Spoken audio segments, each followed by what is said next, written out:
verdad, primero que nada, me parece, es un temazo. Creo que, de hecho, me doy cuenta inmediatamente que me es difícil cómo enfrentarlo. Creo que si bien es tan importante, tenemos tanta dificultad con el tema que no sabemos por dónde meternos a él. Entonces,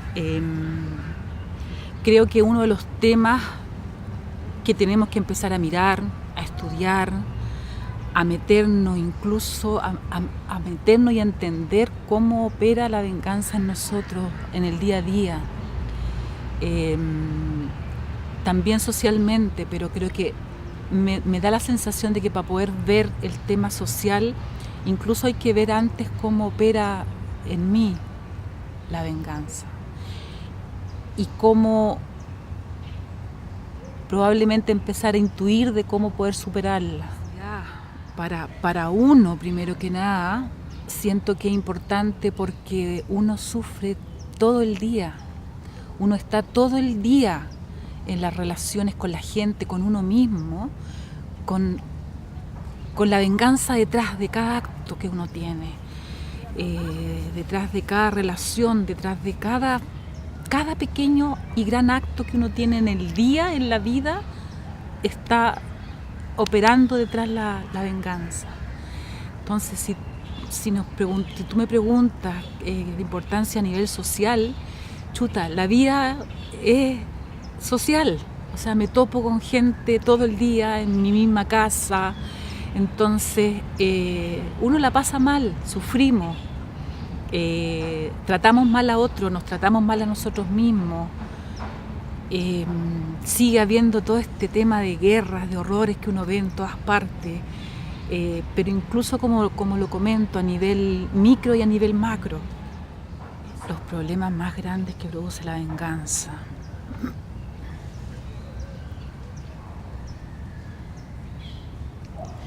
Siento que uno en realidad casi se pierde la vida por estar en el tema de la venganza. Se pierde de uno mismo, se pierde la vida en el sentido de se puede pasar la vida en eso. Por tanto, se pierde de hacer o de entender que es la vida misma, digamos. Se pierde de uno mismo. Difícil. Es difícil el tema, creo que es difícil verlo en uno. ¿Cómo lo experimentaba? ¿Cómo lo experimento? Primero que nada, como que siento que estoy parada en mí. Y al estar parada en mí, eso ya me impide ver al otro. Entonces, todo lo que está, todo hecho, por chico o grande que sea, lo veo solo desde mí. Quiero decir que importa solo lo que yo estoy viendo y viviendo.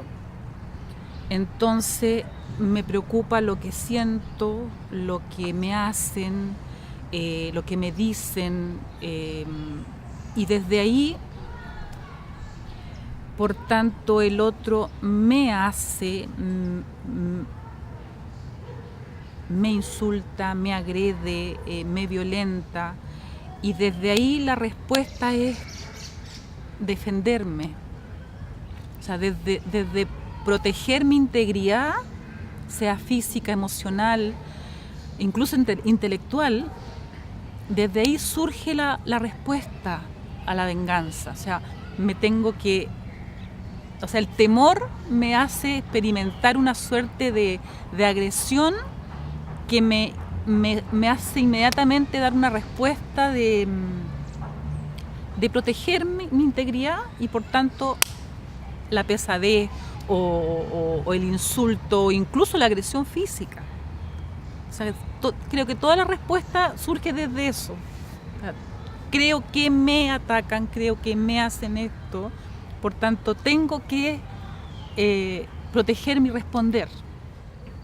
Bueno, hechos tengo muchos, digamos, pero creo que sí tengo un gran hecho en mi vida que me parece como el más importante y el más difícil del cual me ha costado salir.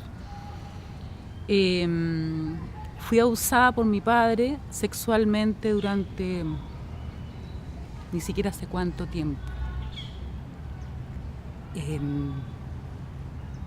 ni siquiera sé cuándo partió. Porque además, bueno, después de eso he dedicado mi vida a reparar esto en mí. Entonces empecé a ver y descubrí que no hay cómo saber en realidad cuándo parte, porque es una sutileza entre amor y cosas, digamos, no permitidas, tan sutil que va armándose algo que de repente tú estás y simplemente el registro te dice que algo no está bien. Entonces empiezas a ver pequeñas contradicciones, pequeños actos en el otro, digamos, que no coinciden. Vas viendo que no hay coincidencia en el registro del otro o de las acciones del otro con uno. Entonces, eso fue tan sutil que ni siquiera he logrado saber cuándo parte.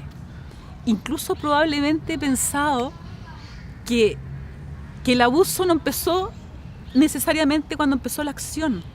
No sé, algo muy raro de explicar,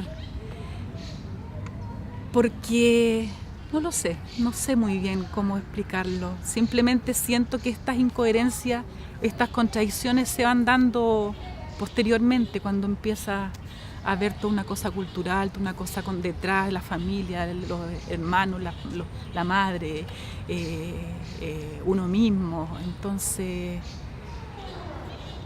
bueno, pero el tema de la venganza fue surgiendo cuando ya grande.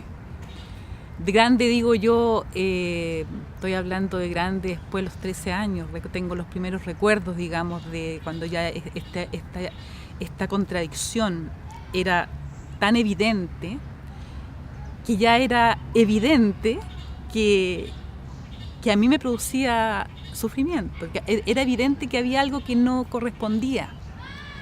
Pero al principio era todo tan sutil que tú no tienes cómo diferenciar entre un beso de amor de tu padre a un abuso.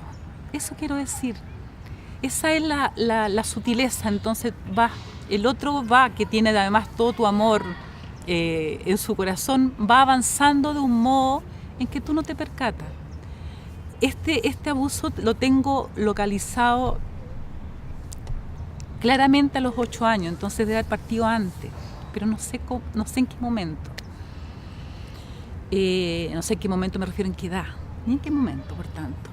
Entonces, como te decía ya, claro, más grande, la contradicción y lo raro y lo no correcto, lo no debido, es evidente, y empezó a darse una suerte de bola de nieve de tal magnitud que yo recuerdo día y noche que la pasaba muy mal, muy mal. Yo deseaba matar a ese ser humano. O sea, yo sentía que me dejaba cada vez que me miraba, cada vez que me tocaba, cada vez que me hablaba, cada vez que no me hablaba. Porque además, y que también eso es parte, digamos, de esa contradicción que uno va viendo, hay un acto de amor que uno va percibiendo y a la vez un maltrato diario tan grotesco que uno dice, ¿qué es esto? ¿Cachai? Entonces, claro, se fue anidando en mí un odio hacia el otro. Del amor al padre, que para mí yo lo recuerdo como hasta el día de hoy, mi papito querido. Y pasa a ser ese ser humano al cual tú quieres realmente matar. Yo experimenté eso. Yo recuerdo que hubo momentos en mi vida en que yo pensaba. A tal nivel deseaba hacer lo que yo llegué a pensarlo. Y claro, yo no podía vivía con él. Seguíamos viviendo en la misma casa, debe haber sido pasado, ¿qué te puedo hablar? De 8, 10 años en esta situación. Entonces fue difícil, fue súper difícil. No había día que yo no pensara en matar a ese hombre, no había día que no pensara en todo lo que lo odiaba. No había día en que yo no pensaba cómo había cagado mi vida. ¿Y tu madre? Mi madre, en que estaba en esto, es que lo que pasa es que, no sé si viene yo creo que sí viene al tema, digamos, pero hubo un hecho familiar que fue la muerte de un hermano, que él tenía 3 años y yo tenía 6 años, que quebró toda la familia. Hubo un antes y un después en mi familia, entonces, en otras palabras. Mi madre de ahí en adelante estuvo años drogada, topada, porque no quería vivir. Fue tan difícil para ella superar esa muerte de su hijo y las condiciones. Bueno, fue un accidente, pero tenía 3 años, entonces la culpa fue de tal magnitud que ella no quería vivir. Entonces a mi mamá porque yo recuerdo que iba un tío todas las mañanas a darle los remedios. La empastillaban para que ella no se quitara la vida. Así de simple. Y algo muy parecido sucedió con mi papá. Mi papá intentó suicidarse, de hecho, 3 veces. Se dedicó al trago, se puso alcohólico. Entonces hubo un desorden, y eso que te estoy diciendo también es parte de toda la comprensión que tuve posteriormente cuando fui analizando todo el tema para ver cómo superarlo, digamos. Mi papá, claro, se sumió en el alcohol y en el sinsentido absoluto. En eso estaba mi madre. Condicionó toda mi vida. Delante en una pregunta que tú me hiciste y no recuerdo qué era, pero yo te dije que en fondo uno se puede perder la vida. Yo siento eso. Es una mirada. ¿Cómo? O sea, toda mi vida estaba condicionada a eso. Yo sentía o sea, me preguntaba por qué yo, sentía que, o sea, tantas cosas que me surgen. Sentía que yo era distinta, es como sentirse que eres la única persona que está sufriendo y todo el resto tiene una vida y tú no la tienes, o tú tienes esta vida, digamos, tú tienes este sufrimiento y todo el resto tiene una vida. Es como estamos aquí en este parque y yo veo a los niños jugar y disfrutar y yo me veía sumida en la desesperanza, en el dolor, en el desamor, en todo. O sea, sufrí y la pasaba pésimo. El registro de no querer vivir y de por qué vivir era lo que siempre estaba presente en mí. Entonces condicionó toda mi vida. Yo sentía que no podía jugar con mis compañeras, sentía que no podía jugar con mis hermanos, sentía que no podía mirar a la cara a mi mamá. Todo ¿En relaciones de pareja? En relaciones de pareja yo empecé a pololear 18, 19 años de partida. Recuerdo perfectamente que unas amigas mías me preguntaban si era lesbiana, porque como no, era la única, digamos, que no estaba en el tema. Y claro, condicionó el tema de mis relaciones amorosas, el sexo, el no sexo, no podía dejar que me miraran, que me tocaran, no, un horror. Yo viví todo ese deseo de venganza con mi padre directamente hasta que me emparejé, hasta que me casé, digamos. Después no es que no estuviera, sino que simplemente estaba creía que lo había superado. Pero después cuando tú vas viendo y me fui dando cuenta que en la misma relación, como tú bien recién me decías, están operando los mismos mecanismos, en que no puedes tener una vida sexual, en que no puedes dejar que el otro te toque, te vas dando cuenta que en realidad sigue presente. Entonces, y curiosamente, claro, tengo 2 relaciones de pareja, y termina esa relación de pareja y crees que fracasaste por todo esto, pero crees que lo puedes superar, y armé otra relación de pareja, y una relación de pareja en la cual el tema íntimo, digamos, no era tema, estaba todo bien, quiero decir, y terminas fracasando igual por los mismos mecanismos, pero por otros lados. Se va metiendo, se va colando de fondo todo en tu vida y no te vas dando ni cuenta. O sea, ya, entonces vas viendo que toda tu vida vas llevándola, y a mí me pasó que llegó un momento en que ya lo necesitaba, en que ya necesitaba superarlo, porque estaba colado, se colaba por todos lados. Entonces veo como algo muy importante para poder superar yo lo pongo como el deseo de superar la venganza. Creo que lo visualizo así, lo pongo en una frase así, como reforzar el deseo de superarlo. ¿Cómo? A través de necesitar superarlo. Ir tomando contacto, digamos, con qué te va pasando en la vida, con qué eso opera en cada cosa que haces. Entonces, desde ahí, como que te vas metiendo en un callejón sin salida y es tan fuerte, digamos, lo que vas experimentando, lo que vas sintiendo, tu vida misma, que tienes, sí o sí, necesitas salir de ahí. Y desde eso que necesitas salir de ahí, vas fortaleciendo esa dirección, ese deseo, como yo lo llamo. Deseo salir de aquí, deseo dejar de sufrir, deseo algo distinto. Entonces, por tanto, voy intentando, digamos, salir de ahí. Yo creo que la venganza está tan insertada en nosotros que lo primero que se me ocurre que tendríamos que hacerla es visibilizarla.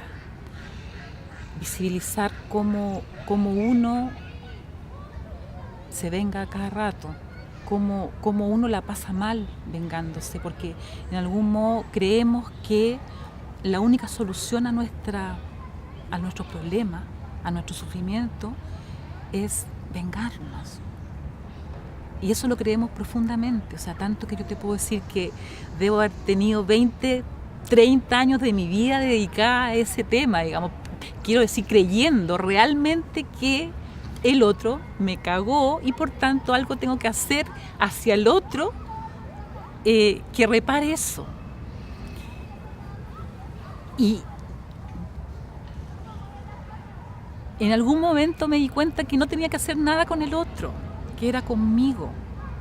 Y creo que desde ahí recién logré cambiar algo, que no ni siquiera te lo podría describir cómo, pero creo que desde ahí cambió algo realmente en mi vida, que me di cuenta que no es el otro, eres tú. Entonces, pero si yo no veo cómo yo sufro, yo no veo cómo también la paso mal al hacer ese acto de reparación que creo que me va a reparar, dañando al otro, tampoco tengo cómo desear superarla. ¿Se entiende?